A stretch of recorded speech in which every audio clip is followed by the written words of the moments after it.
Welcome to prime time. నేను అబిత. ముందుగా headlines.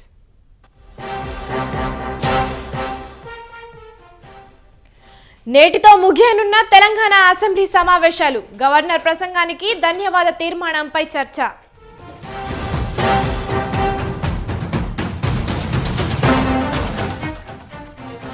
AP ప్రభుత్వంతో అంగన్వాడీల చర్చలు విఫలం. సమ్మె ఆగదని అంగన్వాడీల ప్రకటన.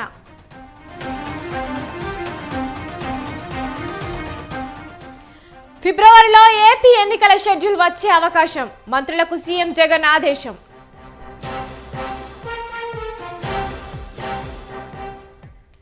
ఎల్లుండి హైదరాబాద్కు రాష్ట్రపతి ముర్ము.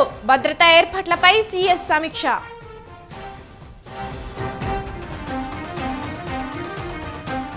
ఎమ్మెల్సీ షేక్ సాబ్జీ మృతిపై కుటుంబ సభ్యుల అనుమానాలు. పక్కా ప్రణాళికతో చంపేశారని కుమారుడి ఆరోపణ.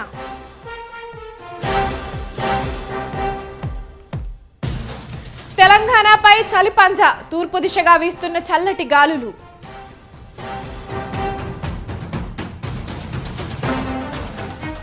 పార్లమెంటులో స్మోక్ దాడిలో దర్యాప్తు ముమ్మరం. నిందితుడు లలిత్ జూకు 7 రోజుల రిమాండ్.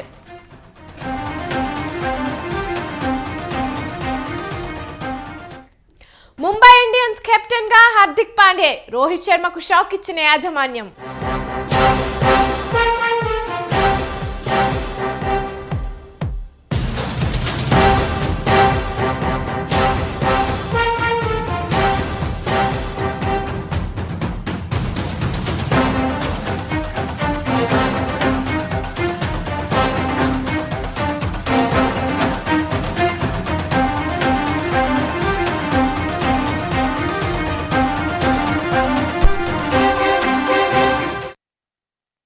ఆదిలాబాద్ రిమ్స్ లో జూడాలపై దాడి. ఈ ఘటన నేపథ్యంలో ఆందోళన కొనసాగిస్తున్నారు. రిమ్స్ లో అత్యవసర సేవలను నిలిపివేశారు. రిమ్స్ లో దాడి ఘటనపై చర్యలు తీసుకోవాలని డిమాండ్ చేస్తున్నారు. దాడి ఘటనకు డైరెక్టరే కారణమంటూ ఆరోపిస్తున్నారు.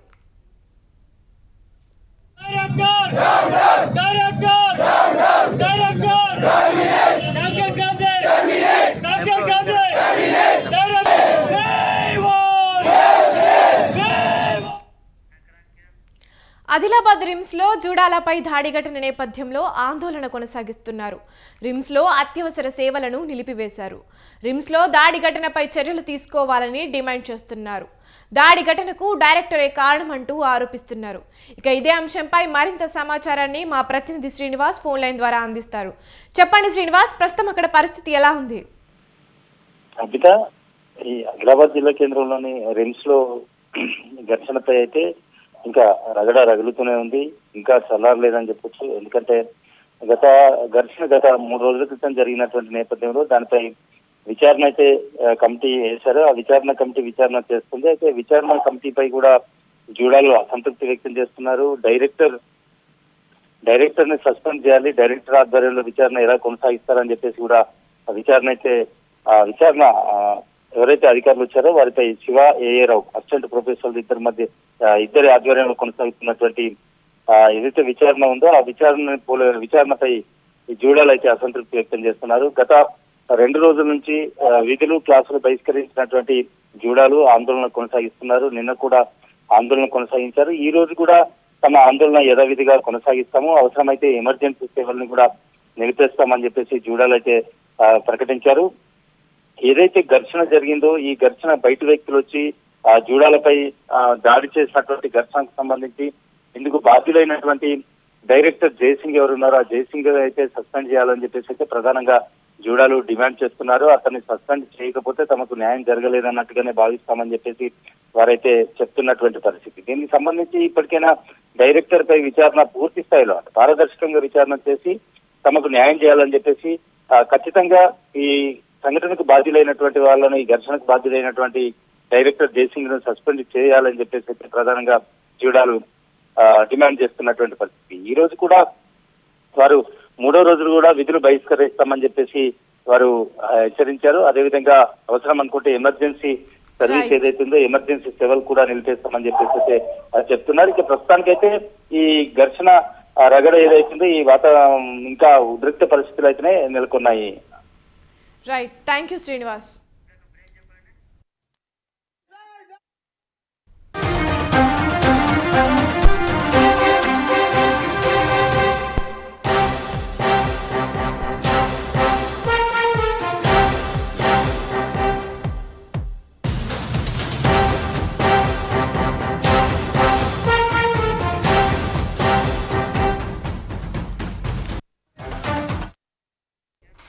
అంగన్వాడీ కార్యకర్తల సంఘాలతో ఏపీ ప్రభుత్వం చర్చలు మళ్లీ విఫలమయ్యాయి. దీంతో సమ్మె కొనసాగించాలని అంగన్వాడీ కార్యకర్తలు నిర్ణయం తీసుకున్నారు. జీతాలు పెంచేది లేదని చెప్పడంతో అంగన్వాడీలు సమ్మె కొనసాగిస్తున్నారు. అయితే అంగన్వాడీ కార్యకర్తలు సమ్మె విరమిస్తారని ఆశిస్తున్నామని మంత్రి బొత్స అన్నారు. మొత్తం 11 డిమాండ్లపై చర్చ జరిగిందని, కొన్ని డిమాండ్లను అంగీకరించామన్నారు. మిగిలిన డిమాండ్లను సీఎం దృష్టికి తీసుకెళ్లి పరిష్కరిస్తామన్నారు.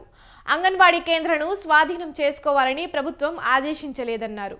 కొన్ని చోట్ల అంగన్వాడీ కేంద్రాల తాళాలను పగలగొట్టి ఉండొచ్చన్న బొత్స దాన్ని పట్టించుకోవాల్సిన అవసరం లేదని చెప్పారు.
కాసేపట్లో తెలంగాణ అసెంబ్లీ సమావేశాలు ప్రారంభం కానున్నాయి. ఇవాళ సభ వాడివేడిగా జరిగే అవకాశం ఉంది.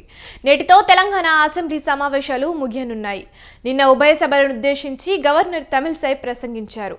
ఇవాళ గవర్నర్ ప్రసంగానికి ధన్యవాద తెలిపే తీర్మానంపై సభ్యులు చర్చించనున్నారు. కొత్త శాసనసభ కొలువు తీరిన తర్వాత జరుగుతున్న చర్చపై ఆసక్తి రేపుతోంది. నిన్న గవర్నర్ గత ప్రభుత్వంపై సంచలన వ్యాఖ్యలు చేశారు. రాచరిక పాలనకు విముక్తి కలిగిందని, ప్రజాపాలన మొదలైందని చెప్పారు. గవర్నర్ ప్రసంగంపై బీఆర్ఎస్ సభ్యులు ఎలా స్పందిస్తారన్నది ఆసక్తికరంగా మారింది.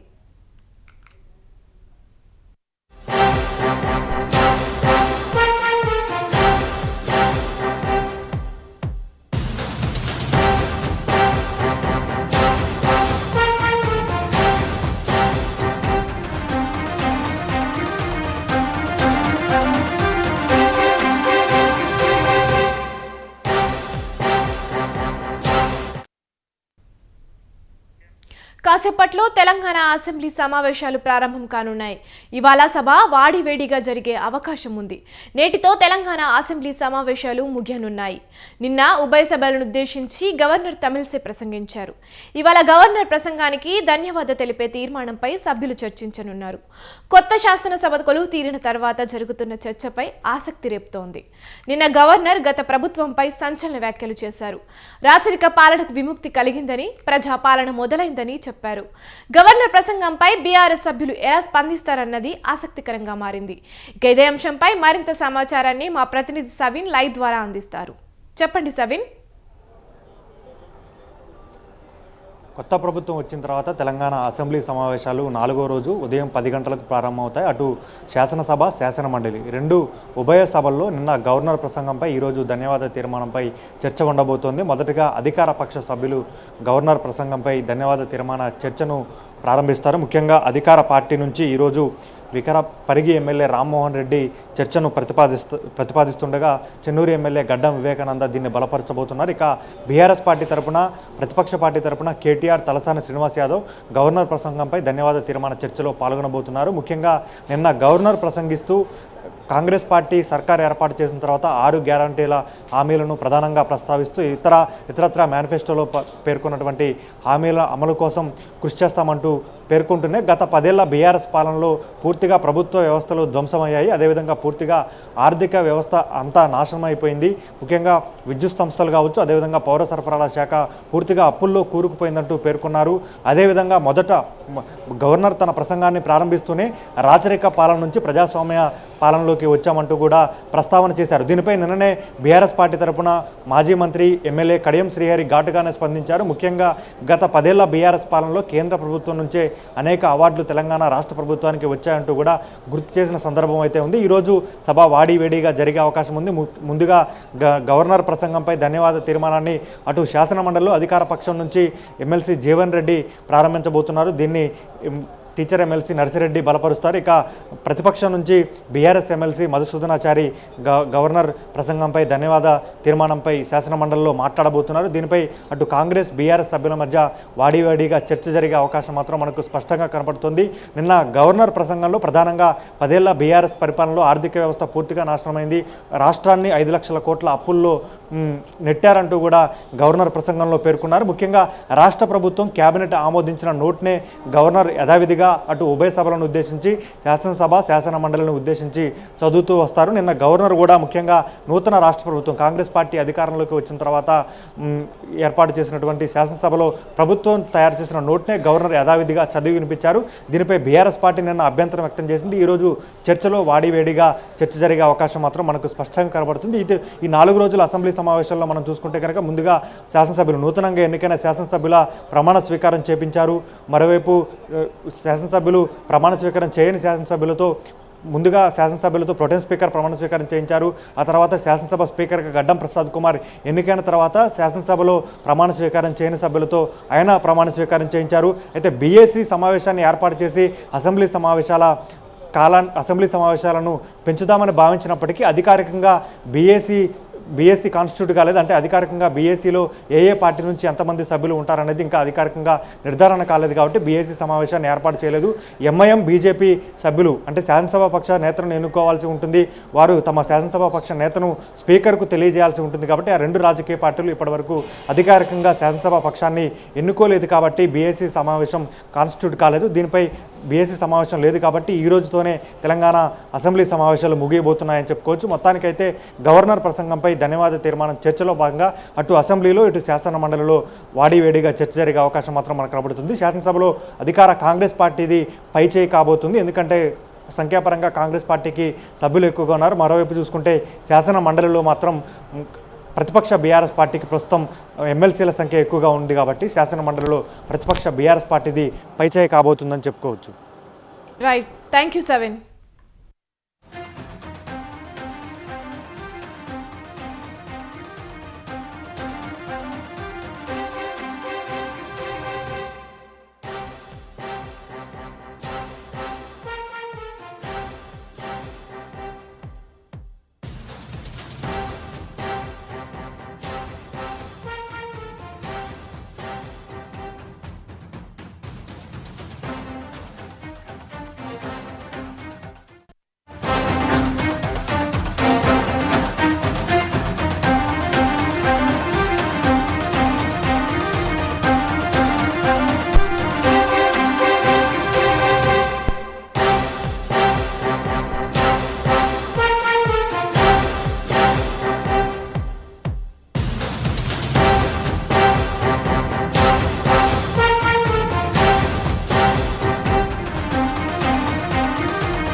తెలంగాణ బీజేపీ నేతలు లోక్సభ ఎన్నికలకు సిద్ధమవుతున్నారు.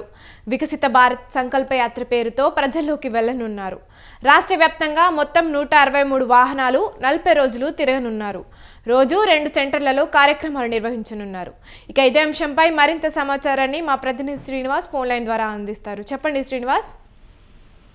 అబిత కేంద్ర ప్రభుత్వం చేపట్టినటువంటి సంక్షేమ అభివృద్ధి పథకాలను ప్రజల్లోకి తీసుకువెళ్ళడానికి కేంద్ర ప్రభుత్వం వికసిత్ భారత్ సంకల్ప యాత్రను ఈ రోజు నుండి ప్రారంభిస్తున్నారు. లాంఛనంగా ఈ రోజు గవర్నరు అదేవిధంగా కేంద్ర మంత్రి కిషన్ రెడ్డి ప్రారంభించున్నారు. దాదాపుగా 40 రోజుల పాటు జనవరి 26వ తేదీ వరకు ఈ యాత్ర జరుగుతుంది. ముఖ్యంగా కేంద్ర ప్రభుత్వం పేదల కోసం ప్రవేశపెట్టినటువంటి సంక్షేమ పథకాలు అర్హులైన ప్రతి లబ్ధిదారుడికి చేరే విధంగా ప్రచార కార్యక్రమం చేపట్టడంతో పాటు కొత్తగా ఈ లబ్ధిదారులను ఇందులో ఎన్రోల్ చేయడము, అదే విధంగా ప్రభుత్వం చేపట్టినటువంటి ప్రతి సంక్షేమ పథకం చివరి లబ్ధిదారు వరకు చేరే వరకు ఈ కార్యక్రమం నిర్వహిస్తున్నట్టు కేంద్ర ప్రభుత్వం ప్రకటించింది.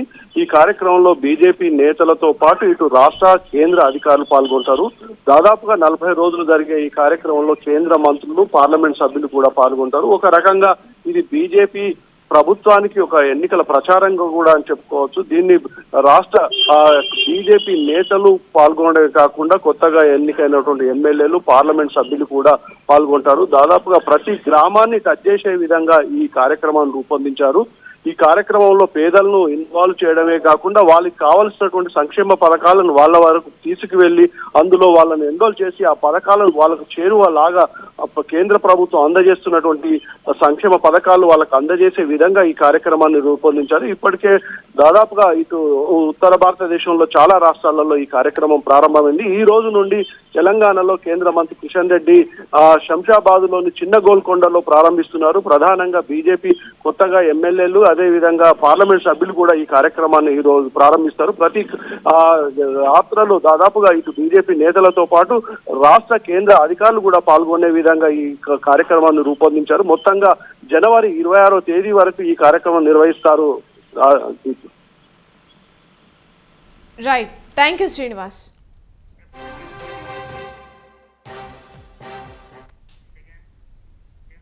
ఇది ఇవాల్టి ప్రైమ్ టైం. చూస్తూనే ఉండండి స్వతంత్ర న్యూస్.